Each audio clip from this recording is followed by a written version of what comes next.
Shalom, senang Back to Bible Indonesia bisa menemani Bapak Ibu Saudara untuk kembali hari ini menggali firman Tuhan secara berkala.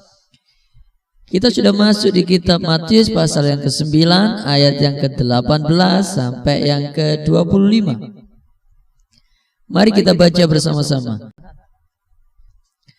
Sementara Yesus berbicara demikian kepada mereka, datanglah seorang kepala rumah ibadat, lalu menyembah dia dan berkata, "Anakku perempuan baru saja meninggal, tetapi datanglah dan letakkanlah tanganmu atasnya, maka ia akan hidup." Lalu Yesus pun bangunlah dan mengikuti orang itu bersama-sama dengan murid-muridnya. Pada waktu itu seorang perempuan yang sudah 12 tahun lamanya menderita pendarahan maju mendekati Yesus dari belakang dan menjamah jubahnya. Karena katanya dalam hatinya, "Asal ku jamah saja jubahnya, aku akan sembuh." Tetapi Yesus berpaling dan memandang dia serta berkata, "Teguhkanlah hatimu, hai anakku, imanmu telah menyelamatkan engkau." Maka sejak saat itu sembuhlah perempuan itu. Ketika Yesus tiba di rumah kepala rumah ibadat itu dan melihat peniup-peniup seruling dan orang banyak ribut, berkatalah ia, "Pergilah, karena anak ini tidak mati, tetapi tidur." Tetapi mereka menertawakan dia. Setelah orang banyak itu diusir, Yesus masuk dan memegang tangan anak itu. Lalu bangkitlah anak itu. Maka tersiarlah kabar tentang hal itu ke seluruh daerah itu. Haleluya. Sekarang mari kita akan menggali firman Tuhan ini secara lebih dalam. Kembali di ayat-ayat ini kita dapatkan sebuah peristiwa yang luar biasa yang menjadi sebuah kebiasaan Yesus ketika Tuhan Yesus melakukan tugas pelayanannya, yaitu menyembuhkan orang sakit. Hari-hari ini kalau Bapak Ibu Saudara mendapati anggota tubuh saudara sedang mengalami kelemahan tubuh, jangan takut dan khawatir, kita punya Tuhan yang rindu untuk menyembuhkan Bapak Ibu Saudara. Ayat yang ke-18 berkata, setelah Yesus berbicara demikian, jadi sebelumnya Tuhan Yesus sedang menjelaskan kepada murid-murid Yohanes, manakala murid-murid Yohanes menanyakan tentang hal berpuasa. Di sela-sela Tuhan Yesus berbicara dengan mereka menjelaskan tentang itu, tiba-tiba datanglah kepala rumah ibadat, lalu sujud menyembah Tuhan Yesus dengan memohon, mengatakan setiap keluhannya. Orang itu berkata, "Anakku perempuan baru saja meninggal, tetapi datanglah dan letakkanlah tanganmu atasnya, maka ia akan sembuh." Dari ayat ini kita dapatkan beberapa hal. Yang pertama, perhatikan seorang kepala rumah ibadat. Sebagai seorang kepala rumah ibadat, di mana banyak tokoh-tokoh agama seperti orang-orang Farisi yang tidak percaya kepada Tuhan Yesus mencari celah terhadap setiap pelayanan Tuhan Yesus. Kita dapati ada satu kepala rumah ibadat begitu percaya dengan Tuhan Yesus. Karena begitu percayanya, waktu ia dirundung duka karena anaknya yang baru saja meninggal, ia datang kepada Tuhan Yesus dan menyembah kepadanya. Saya percaya kepala rumah ibadat ini sudah mendengar banyak kisah tentang Tuhan Yesus, bagaimana Tuhan Yesus menyembuhkan. Adalah tepat buat dia untuk menanggalkan egonya sebagai kepala rumah ibadat. Dia datang kepada Yesus dan sujud menyembah.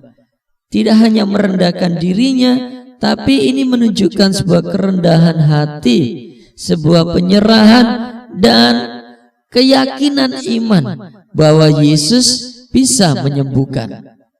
Adalah wajar ketika kita atau anggota keluarga kita mengalami sakit, kita datang kepada Tuhan dan berharap kesembuhan kepada Tuhan itu sesuatu yang biasa. Tetapi kita dapati kepala rumah ibadat ini anaknya sudah mati, namun ia masih tetap percaya bahwa Yesus sanggup membangkitkannya.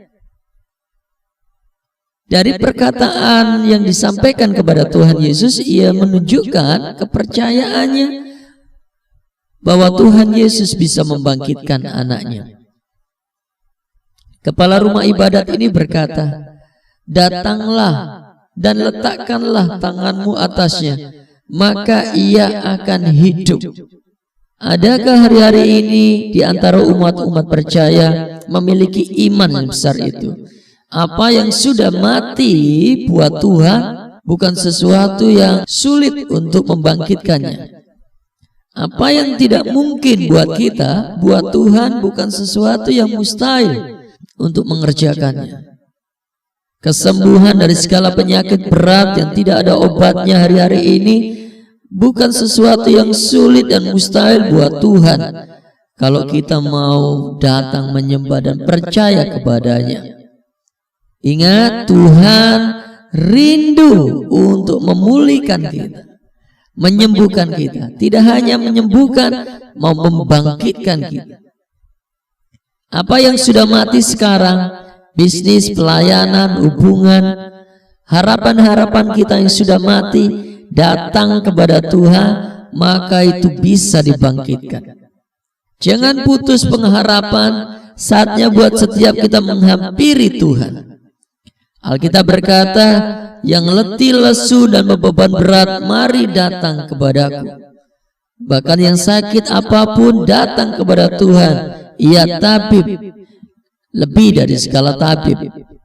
Ia kebangkitan dan hidup, yang mati sekalipun sanggup dibangkitkannya.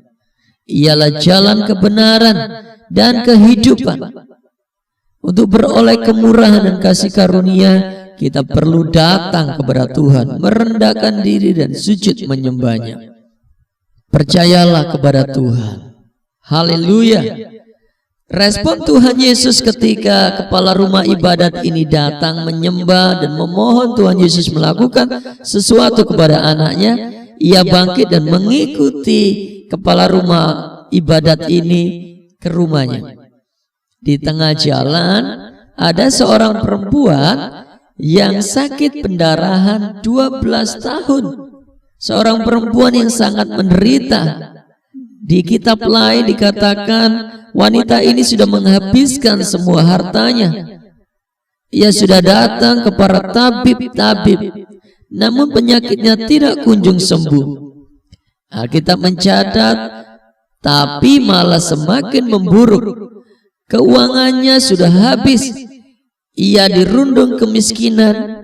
Belum lagi ia sangat menderita dengan sakit penyakitnya yang sudah 12 tahun dideritanya. Ia begitu menderita.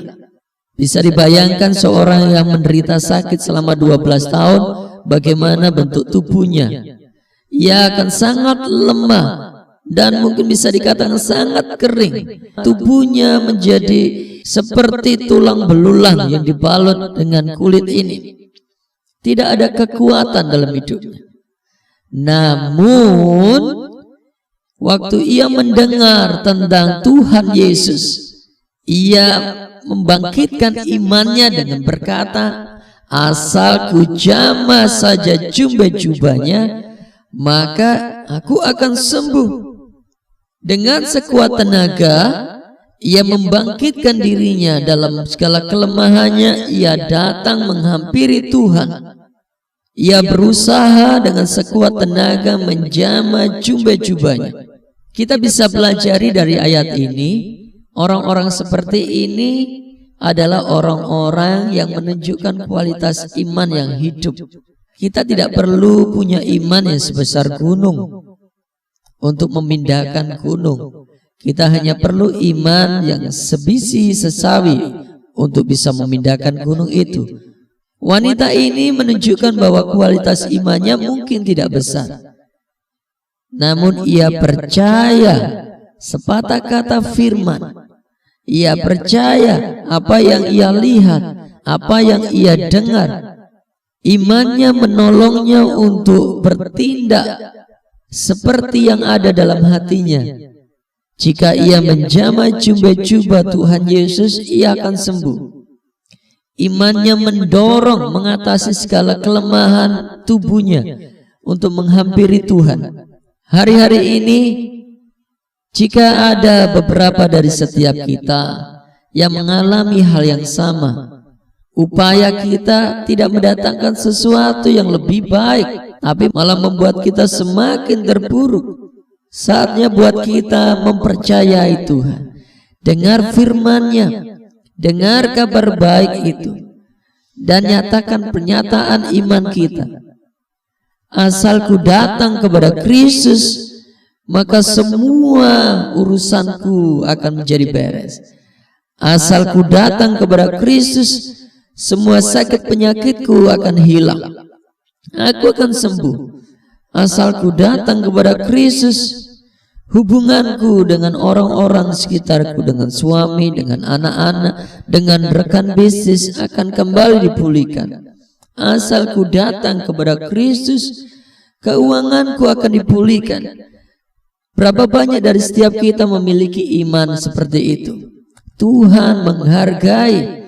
Tuhan tidak hanya mencari iman yang didapati dari seorang kepala rumah ibadat. Ia percaya bahwa Tuhan akan sanggup, Tuhan mau untuk melakukan apa yang dimintanya.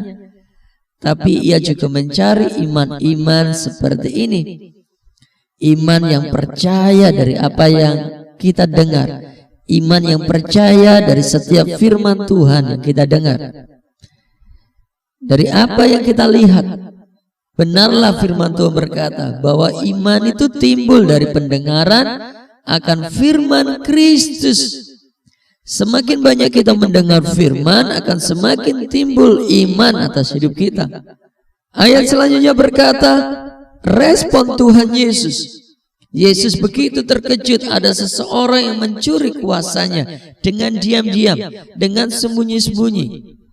Iman itu menarik kuasa Tuhan turun sehingga dialami oleh wanita ini. Ada kuasa yang mengalir dari tubuh Tuhan Yesus. Ia mencari dari mana asalnya. Ternyata ia dapati dari seorang yang kurus kering, tidak punya tenaga, yang menjamah jubah-jubahnya.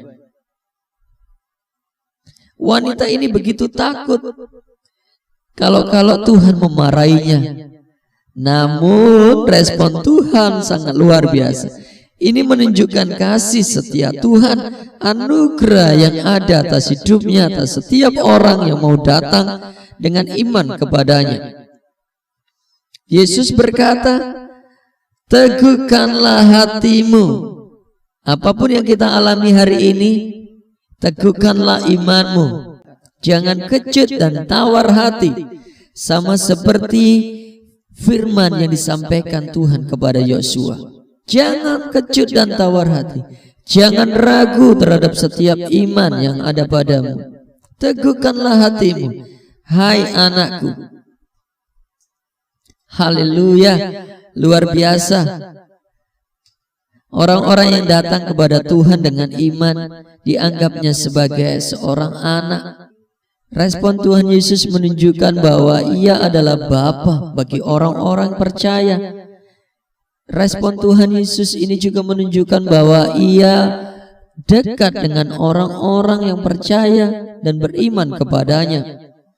Ia ingin setiap kita memiliki kekaripan hubungan dengan Tuhan. Orang lain mungkin tidak mengindahkanmu, tapi datanglah kepada Bapa yang selalu menganggap kita sebagai seorang anak. Seorang anak tidak pernah bisa jauh dari bapaknya. Seorang bapa akan selalu mengasihi anak-anaknya. Hal yang sama dengan Tuhan. Setiap kita tidak pernah bisa jauh dengan Bapa kita di surga. Bapa di surga ingin selalu mengekspresikan kasih-Nya juga atas hidup setiap kita. Imanmu telah menyelamatkan engkau. Maka sejak saat itu sembuhlah perempuan itu. Haleluya. Jika Bapak Ibu Saudara hari-hari ini tidak kehilangan iman itu dari hidup kita, iman itulah yang menyelamatkan kita, yang membawa kita keluar dari segala pencobaan, yang membawa kita keluar dari segala beban yang begitu menghimpit kita. Iman itu yang membawa kita bangkit, iman itu yang menyembuhkan, iman itu yang menyelamatkan, iman itu yang mengampuni setiap dosa, iman itu yang melepas kita dari segala jerat. Iman itulah yang akan membawa kita menikmati setiap janji-janji Tuhan. Ia rindu mengekspresikan kasih-Nya atas hidup kita. Maka sejak saat itu sembuhlah perempuan itu. Haleluya. Terpujilah nama Tuhan. Tuhan Yesus masih terus mengerjakan kuasa dan mukjizat-Nya sampai sekarang. Tuhan Yesus masih terus rindu mengekspresikan kasih-Nya atas kita.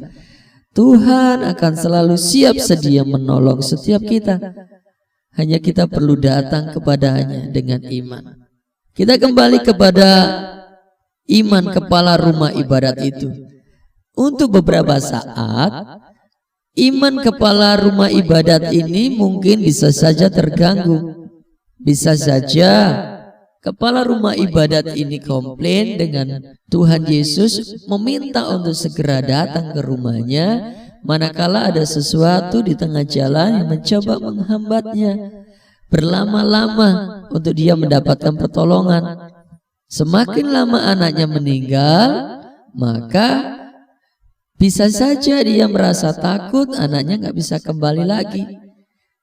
Oleh karena itu, ia bisa saja untuk mendesak Tuhan, tidak menghiraukan wanita yang sakit pendarahan. Namun kepala rumah ibadat ini tetap percaya kepada Tuhan Yesus. Tidak ada satupun yang bisa menghalangi Tuhan. Yang penting kita percaya, cepat atau lambat, percayakan setiap pertolongan itu pada waktunya Tuhan. Jika Tuhan sedang bekerja, maka tidak ada satupun yang bisa menghalanginya. Hari ini kalau Tuhan sedang membuka pintu lebar-lebar buat setiap berkat, pemulihan, kesembuhan bagi hidup setiap kita, maka itu pasti terjadi. Iblis pun tidak akan pernah bisa menghalangi kemuliaan Tuhan turun atas setiap kita, orang-orang yang percaya. Ketika Yesus tiba di rumah kepala rumah ibadat itu, ia melihat peniup-peniup seruling dan orang banyak ribut. 24, berkatalah ia, pergilah, karena anak ini tidak mati, tetapi tidur. Tetapi mereka menertawakan dia. Hati-hati dengan setiap orang-orang di sekitar kita yang akan mencoba mengendorkan iman kita, meruntuhkan iman kita dengan setiap perkataan-perkataan. Kita lihat bahwa para peniup seruling dan orang-orang sekitarnya merasa geli dengan perkataan Tuhan Yesus. Orang sudah mati dikatakan tidur. Bisa jadi iman kepala rumah ibadat ini merasa gugur. Namun kembali, iman kepala rumah ibadat ini sangat luar biasa. Ia tetap berpegang, asal Tuhan Yesus datang, meletakkan tangannya, maka ia akan bangkit.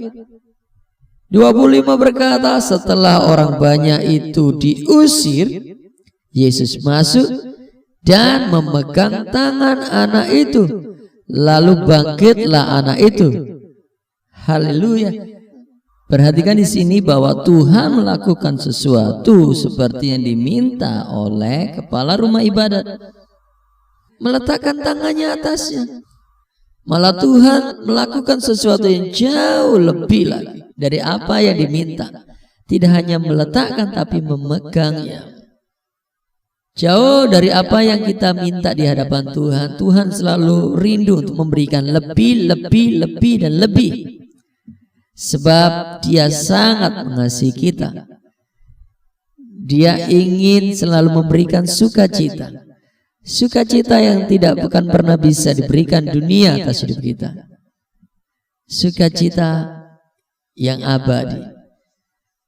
Sukacita yang tidak akan pernah dipengaruhi oleh keadaan. Tuhan ingin memberikannya. Dengan dibangkitkannya anaknya, maka saya percaya kepala rumah ibadat ini akan bersukacita. Tidak hanya bersukacita, girang.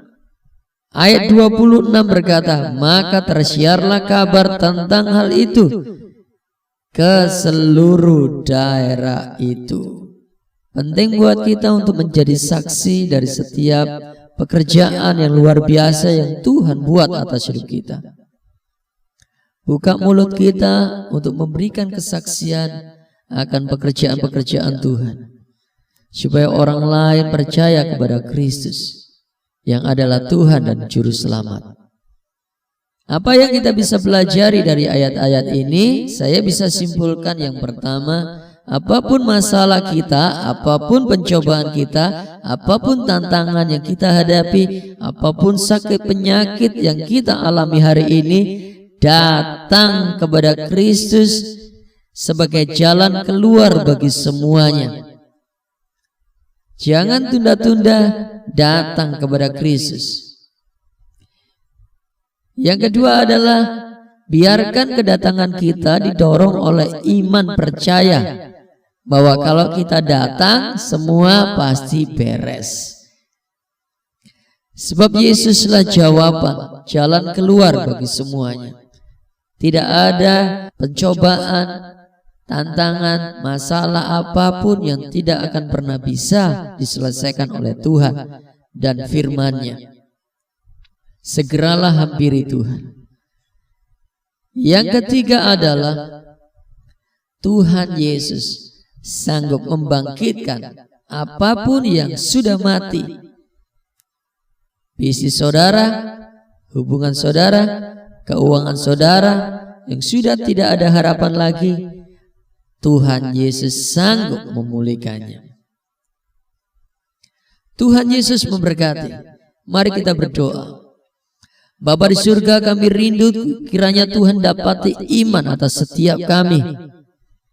Iman yang percaya. Kami rindu mengalami pengalaman-pengalaman iman bersamamu Tuhan. Kami menyerahkan semua persoalan, semua beban, semua tantangan, setiap pencobaan yang Tuhan izinkan atas hidup kami. Kami percaya Engkau-lah yang menjadi jalan keluar. Engkau yang akan membangkitkan, menguatkan. Engkau yang memberikan semangat. Engkau yang memberikan jalan keluar bagi setiap kami. Kami tahu apapun yang sudah mati atas hidup kami, hari ini kami percaya kami akan melihat kebangkitan di dalam nama Tuhan Yesus. Keuangan kami dibangkitkan, hubungan kami dibangkitkan, bisnis kami, pekerjaan kami dibangkitkan, pelayanan kami dibangkitkan di dalam nama Tuhan Yesus. Untuk hormat dan kemuliaan Tuhan terjadi segala yang seperti Tuhan janjikan atas hidup kami.